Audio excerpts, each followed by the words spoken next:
They were warned. They were begged. They were promised freedom if they would just deny their faith. But in ancient Carthage, two young mothers made a choice that stunned an empire. And when the gates opened, they did the unthinkable. They sang.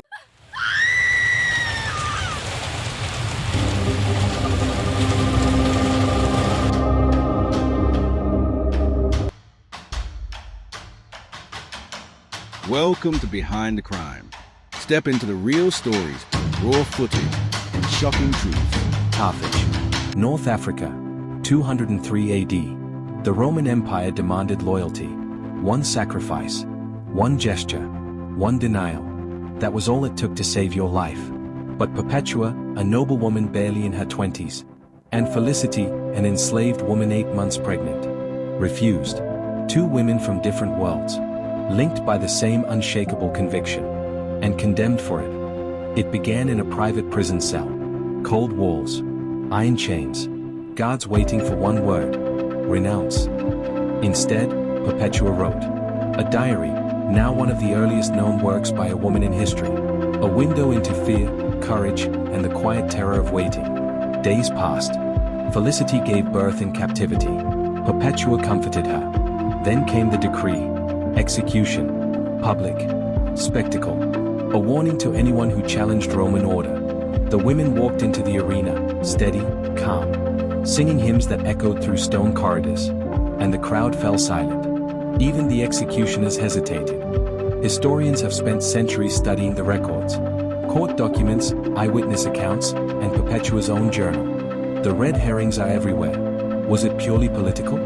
Was it fear of rebellion? Or was it something more terrifying to Rome? Individual conviction? One thing is certain. Perpetua and Felicity were treated as threats, not criminals. Because the empire saw what everyone else saw. People who were not afraid to die for what they believed. Here's the part the empire never expected. Reports say that even as they faced death, their resolve only grew stronger. No trembling, no begging, no denial. Their final moments shook the spectators. Not because of violence, but because of fearlessness. Many who watched, converted.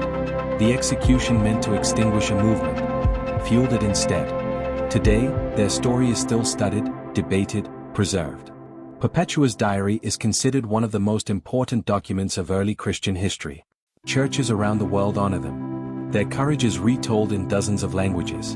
And their case remains one of the most chilling testimonies. Not of murder, but of an empire that feared conviction more than rebellion. Two women, two mothers, bound not by chains, but by belief. And it forces us to ask, what gives a person that kind of courage? What did they see, or feel, or know, that made fear itself break before them? Thank you for watching this episode of Behind the Crime. We share these stories not to sensationalize, but to remember the victims, learn from the past, and raise awareness. If you found this story compelling, consider subscribing and turning on notifications. We explore real cases that deserve to be told. And remember, justice doesn't always come quickly, but truth has a way of surfacing. Stay safe. Stay curious. Behind the Crime.